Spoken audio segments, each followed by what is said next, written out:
That's right, Scarlett. We heard from the number 2 House Republican a moment ago. Now we have Steny Hoyer, the Democrat from Maryland, number 2 Democrat in the House. Let me ask you the same question I put to Leader Cantor. Where do we go from here? They just rejected the Senate bipartisan deal. Does this get resolved? Well, Peter, we have a motion to instruct on the table right now that's being considered and debated. And what we've said is, look, take this, which is a guaranteed 60-day extension for middle-class taxpayers if they'll get a cut. Take this and ensure seniors that they'll have availability of their doctors in Medicare.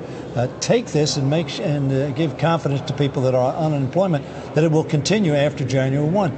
Then proceed, as we so often do. You've watched the Congress.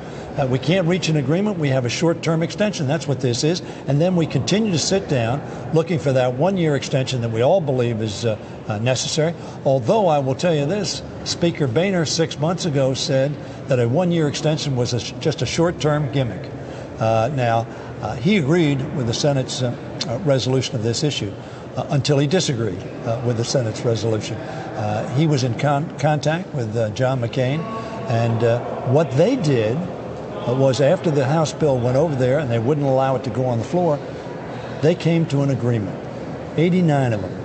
90% of the Senate came to an agreement.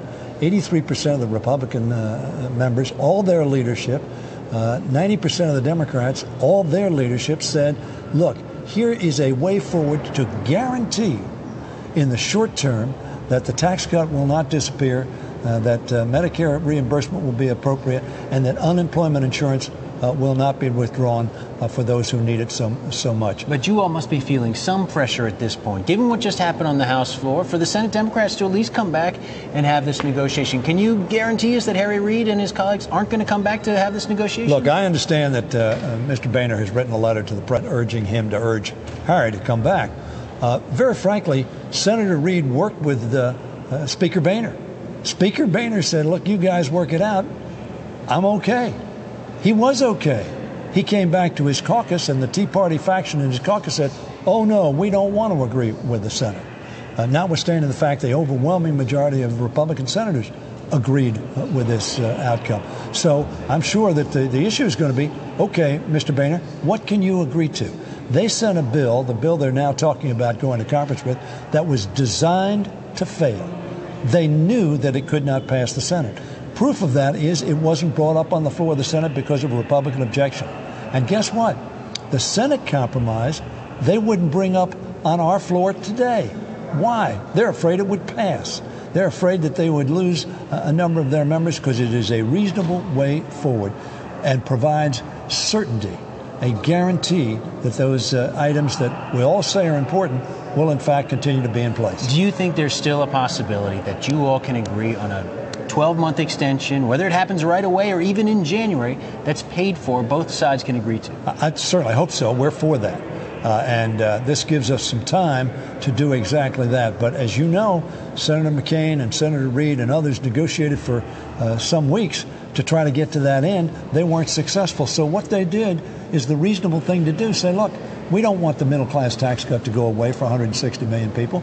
We don't want 48 million seniors put at risk of having access to their doctors. And we certainly don't want to have people who are unemployed, who need money to support themselves, to survive. We don't want that to go out of existence.